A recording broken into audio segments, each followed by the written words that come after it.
A book can take you anywhere. Turn the pages and you'll be there.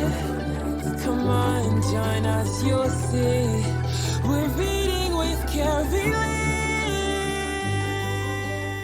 Hi, friends. Thank you for joining us again for another Read with Carylee show. I am your host, Carylee.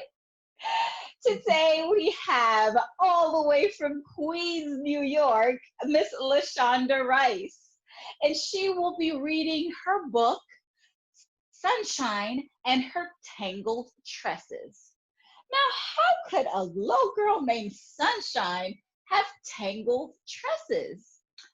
I think I want to find out more about her tangled tresses and what she does about it. Miss La-Shonda, can you just come right in and take it away for us as we dive into the story?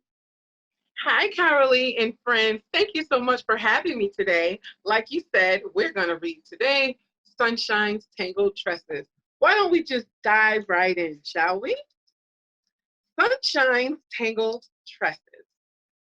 Sunshine, it's time to get ready for church, Mom yelled to Sunshine from the kitchen downstairs. Sunshine was hiding under the covers. She was used to the Sunday routine. She had to brush her teeth, wash her face, make her bed, have breakfast with the family, and then came the part she always dreaded. Mom had to do her hair. Sunshine didn't like her hair. It was too thick, too fluffy, too tangled, and too dark. She looked in the vanity and stared at her giant, untamed puff. Sunshine, let's go, honey. We're going to be late, Mom said. But Sunshine continued to move like pond water without a care. Why couldn't her hair be like her classmate Melissa's hair? Her hair was long, brown, and wavy. It was so wavy, it looked like a calm ocean somewhere off on an island under the moonlight. Or how about that rock star in television? She has cool pink hair with big, loose curls all around her face. Who wouldn't want hair like that? Sunshine thought. Maybe if her hair was long, straight, and blonde like Rapunzel. Oh, yes, she thought. She could put it in a long braid. Everyone would applaud and say, Sunshine, your hair is amazingly golden. Sunshine, how do you get your hair so long? Sunshine, who styles your hair? While cameras flashed all around her, she imagined herself responding in a posh tone, saying, It's exclusive information, darling. As she looked in the mirror and sighed at her tangled tresses, she thought, but none of that is real. It wasn't straight, it wasn't very long, and it definitely wasn't blonde. Sunshine headed downstairs before her mom called her for the third time. She knew if Mom called her again, she would be on her way upstairs, and she did not want that. During breakfast, Sunshine ate her food very slowly. She picked at her eggs, nibbled her toast like a mouse, and sipped her orange juice very slowly. She was hoping that they would be running so late she could just wear a hat to church. That way, no one would see her hair at all. Everyone would give her the head nod of approval at her fancy white straw hat with big yellow sunflower to match her dress. All right, honey, you have stalled long enough, Mom said. Mom instructed her to get her comb, brush, grease, the spray bottle with water, and hair supply basket. Mama was too sharp. She knew Sunshine was trying to wear that beat up straw hat to avoid her hair being styled. Sunshine stomped her way upstairs and noticed her favorite dress was stretched across her bed. It was white with a cow patch print and sunflowers on the front. Granny bought it for her last year. At first, it was too big, but Sunshine quickly grew into it. Now it fits just right. Well, at least I get to wear my favorite dress, said Sunshine. Sunshine came down the stairs just as slowly as she walked up them. She placed all the items her mom asked for on the floor near her mother's feet. She then plopped down between her mother's legs and asked, Mama, how come my hair isn't straight? Well, baby, because my hair isn't straight and you are a part of me. Sunshine folded her arms in disgust and said, I don't like my hair. Why don't you like your hair, sweetie? Asked Mom.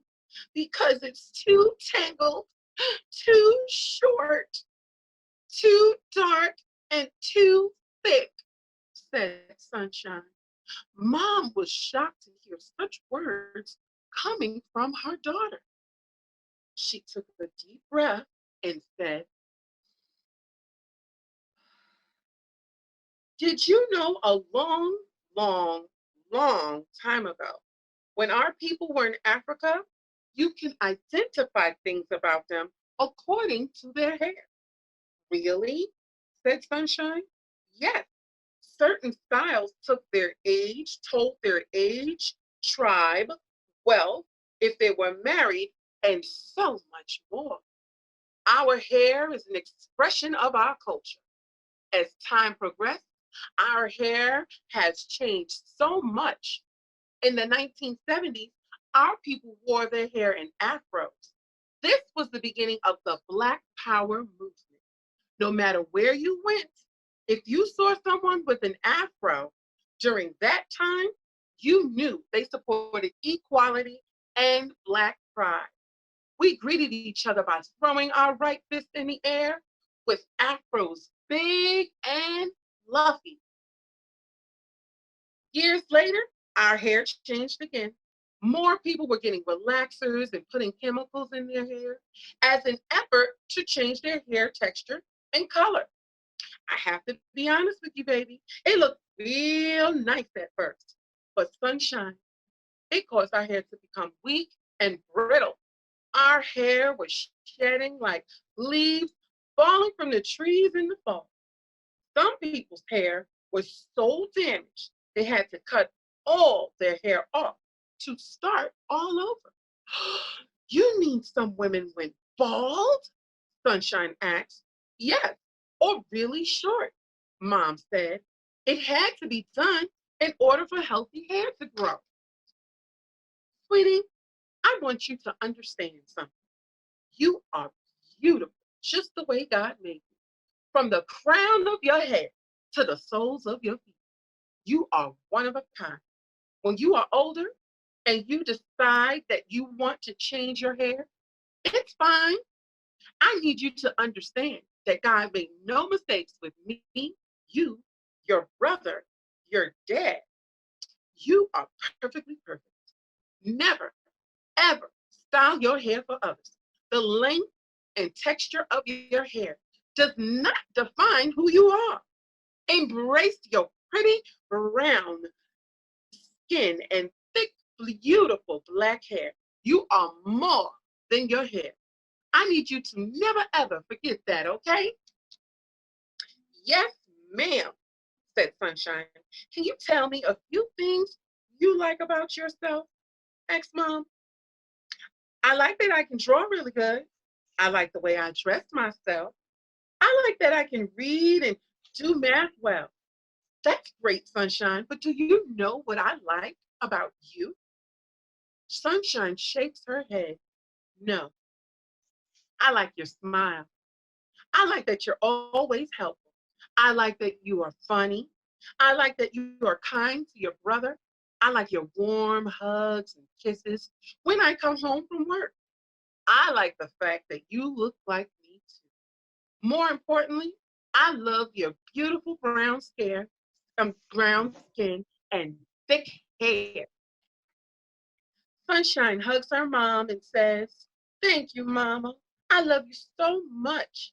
Mom replied, "I love you more, honey. Do you now understand why you should embrace what you have and love everything about you?" "Yes, ma'am," said Sunshine. "Well, let's start with this hair, shall we?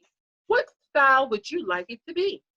Sunshine shouted with excitement, "May I have an afro like Angela Davis?" "Why, certainly," said Mom. After Sunshine's hair was done, she put on her green sparkly headband with the sunflower on the side.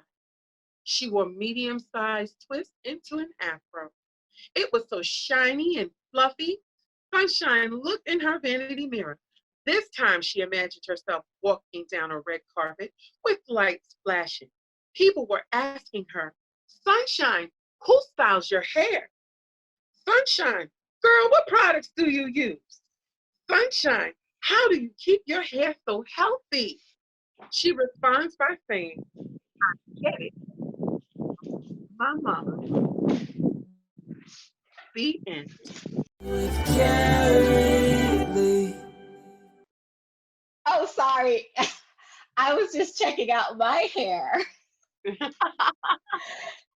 Thank you for that book. It You're gave us welcome. the history of our hair and really gave the positive image that we need for our young girls about our naturally curly hair. And I'm so glad that I've gone through the process of natural to straight to natural. So I'm so proud of the fact that I actually wear my hair naturally now. And having that knowledge is important for our young girls. So thank you for putting all of that. Like, that's a chock full of stuff that we need our young girls to know in this book. So Absolutely. tell me, what was the inspiration behind writing this book? Well, believe it or not, this book is actually based on a true story. My daughter, around the age of 3, she told me she did not like her hair. And she couldn't say uh, fluffy. She would say, "Mommy, I don't like my hair. It's too fluffy." And then she said it was too dark. And then she said she wanted straight. "I wanted straight, Mommy." But she kept Oh, telling me that. And just imagine, 3 years old, I just never thought that I would be having that conversation with my daughter. I wear my hair natural, my mom, my yes. entire family, we actually wear, except for maybe one aunt, she does relax her hair. We all wear our hair natural. So she has that example. She has, of course, my in-laws as well. They wear their hair natural as well. So she has that example. So I was really surprised to hear that. So we did actually have this conversation, and I did actually have to take that deep breath because I'm like, "Oh my gosh, she's 3. I still see her as a baby." And then this Uh-huh. baby is telling me she did not like something about herself. So there was a plan of action. We Hmm. reevaluated what she was watching. My husband found all of these beautiful photos of little girls with different hairstyles and textures, in all shades of brown, and put it on her wall. So we just made sure that she understood that she was perfectly perfect just the way that she was. So that was the inspiration behind the entire book. Yes, and it is a very important story to let our young friends, our young girls know that they are perfectly perfect just the way they are. Now, one thing that I do have to ask, what were some books that inspired you to either write this story or when you were growing up? When I was a child, I liked to write and doodle. I'm just a crafty person. So, to be perfectly honest with you, to actually get this book published, I have to give that credit to my husband. I'm notorious for having journals and notebooks, and I like to write in them all. I like pretty pens, and they were making their way up to becoming the Leaning Tower of Pizza. They were just a big pile. And he said, "What are you going to do with all this stuff? Like, are you, what are you going to do? When are you going to publish the books? Like, you're writing, but what are you going to do with it? And I said, next year, which was the year that I had this book published, I said, I'm going to have the book published next year. And he's like, yeah. So I got more organized, and I started actually typing them and putting them into the computer versus having lots of notebooks. But I am still old school. I prefer to handwrite before I type it. And the rest was history. I published it February 2018. And I haven't looked back. I'm still working on some other works that's going to be published this year, Lord's willing. Okay. I'm super excited about that. But yes, I was inspired by just the love to read. I didn't have a particular genre that I was in love with. It was just the fact that I could suspend my disbelief and pretend I was somewhere else. It was all about the fantasy. And sometimes it was just finding out information I didn't know and adding it to my memory bank. And one of those things was the African hairstyles. I remember reading as a child, or just hearing, I don't know if I saw it on National Geographic, but I knew that certain hairstyles told the story of women. You knew they were married right away. Oh, she's married. You see those beads, or you see how her hair is positioned. She's off limits, or that person from this tribe. So, and I thought that was very important. So was there a specific book that stood out to you when you were younger? Let's see. I'm gonna say when I was much younger, as an adolescent and as a child, my go-to, of course, was Dr. Seuss. Okay, yes. As I became a teenager and became a little older, I loved V.C. Andrews. Okay. And I love the Babysitter's Club. Those were my go-tos. Yes. Always you would find those in my backpack. Those were my favorite. I still love V.C. Andrews. Like, I've heard that her family is still like writing some of her books. I thought I read them all. Oh. Until someone recently posted one. I said, I don't remember that one. They're like, oh yeah. This is one from like maybe 3-4 years ago. So wow, it's time for me to catch up, huh? Okay. Well, definitely, you have been impacted by a lot of books that you've written and read over the years, and we hope to see what's next for you. And we hope that you will come back and share with us. So thank you again for joining us. I'm hoping you're having a great day, and we will hopefully see you again soon. Absolutely. Thank you so much for having me. I appreciate you. And thank you. And to our audience, thank you so much for joining us. Thank you for joining Miss La-Shonda Rice and listening today. And we will see you back here soon next Saturday. Have a great day.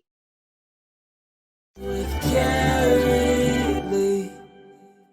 Thanks for watching another amazing episode of the Read with Carylee show. We have amazing authors coming by every week. So don't forget to like, comment, and subscribe below. You don't want to miss a thing.